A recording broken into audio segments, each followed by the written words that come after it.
ಇವತ್ತು ಹೇಳ್ತಾರೆ ಪುಣ್ಯಾತವರು, ಕುಮಾರಸ್ವಾಮಿ ಅವರು ಏನು ಮಾಡಿದಾರ್ರಿ ಗೆದ್ದೊಂದು ವರ್ಷ ಆಯ್ತಕ್ಕಂಥದ್ನ. ಇವತ್ತು ಕುಮಾರಸ್ವಾಮಿ ಅವರು ಈ ರಾಜ್ಯಕ್ಕೆ ರಾಮಲಿಂಗಾರೆಡ್ಡಿ ಅವರು ಹೋಗಿ ಕೈ ಮುಗಿ ಕೇಳ್ಕೊಂಡ್ರು, ನಮ್ಗೆ ಹೆಚ್ಚಿಗೆ ಸಹಾಯ ಮಾಡಿದ್ರು, ನನ್ನ ರಾಜ್ಯ ನನ್ನ ಮುಖ್ಯಮಂತ್ರಿ ಮಾಡಿದ ರಾಜ್ಯ ಅಂತ ಹೇಳಿ ಬರ್ತಕ್ಕಂಥ 9,000ದಲ್ಲಿ 4,500 ಬಸ್ಗಳನ್ನ ಕರ್ನಾಟಕಕ್ಕೆ ಕೊಟ್ಟರು.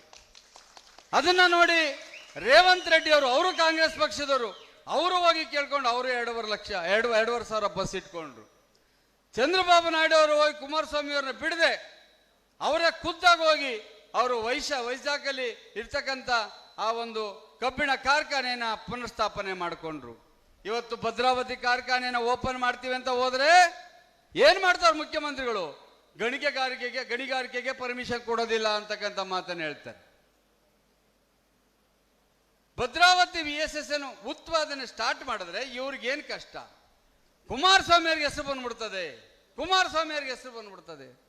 HMT ಕಾರ್ಖಾನೆಯನ್ನ ಪುನರ್ಸ್ಥಾಪನೆ ಮಾಡಬೇಕು, ಪುನರುಜ್ಜೀವನ ಮಾಡಬೇಕು ಅಂತ ಹೋದ್ರೆ ಅದಕ್ಕೆ ಆ ಲ್ಯಾಂಡ್ ಕಿತ್ಕೊಳ್ತಕ್ಕಂಥ ಕೆಲಸ ಮಾಡಿದೆ. ಯಾವ ರೀತಿ ಕೆಲಸ ಮಾಡಬೇಕು? ಇವತ್ತು ನಮ್ಮ ಸಂವಿಧಾನದಲ್ಲಿ ಹೇಳ್ತದೆ, ನಾವೇನೇ ಅನುದಾನಗಳನ್ನ ಕೇಂದ್ರ ಸರ್ಕಾರ ತಂದು ಕೆಲಸ ಮಾಡೋರು ರಾಜ್ಯ ಸರ್ಕಾರದವರು. ನಾನು ಅಂದಾನಿ ಎಲ್ಲರೂ ಹೋಗಿದ್ದು ಕುಮಾರಣ್ಣಂತ ಕೂತ್ಕೊಂಡು 1,000 ಕೋಟಿ ನಮ್ಮ ಒಂದೊಂದು ಕ್ಷೇತ್ರಕ್ಕೆ ಬೇಕು, ಕೆಲಸ ಮಾಡಿಬಿಡ್ಬೇಕು ಅಂತ ಹೋದು.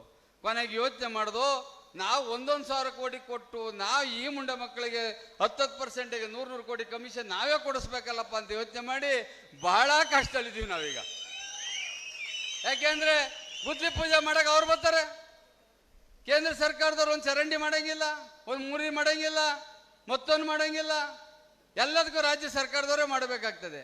ನಾವು ಯಾವ ರೀತಿ ಕೆಲಸ ಯೋಜನೆಗಳು ತರ್ಬೋದು, ಯೋಜನೆಗಳು ತರಬೇಕು ಅಂದ್ರೆ ಸಹಕಾರ ಯಾರು ಕೊಡಬೇಕು? ಭೂಮಿ ಯಾರು ಕೊಡಬೇಕು? ಇವ್ರು ಕೊಡಬೇಕು, ಇವ್ರು ಕೊಡೋದಿಲ್ಲ. ಕಾರಣ ಕುಮಾರಸ್ವಾಮಿಯವರಿಗೆ ಹೆಸರು ಬಂದ್ಬಿಡ್ತದೆ, ದೇವೇಗೌಡರಿಗೆ ಹೆಸರು ಬಂದ್ಬಿಡ್ತದೆ.